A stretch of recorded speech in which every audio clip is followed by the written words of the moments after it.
here's how Brian Watson would manipulate these young ladies. At the end of all of this, we found, 12 victims of it, one a juvenile.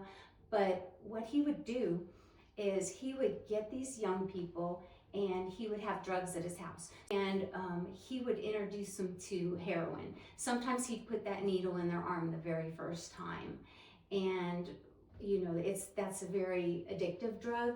And so then what he would do is he'd feed it to them, let them have it, keep having it for a good couple weeks.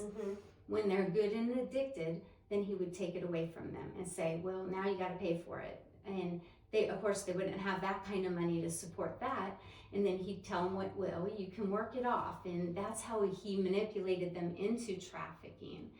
And but what he would do is when they were getting drug sick, like he took away the heroin, he'd lock them in a room and let them go through all the pain and sickness that happens when someone comes off drugs, until they were crying and begging for him to give them drugs. Just give them to me, we'll do what's necessary. So that's kind of a form of torture, So that's how he ended up getting his victims in this particular scenario.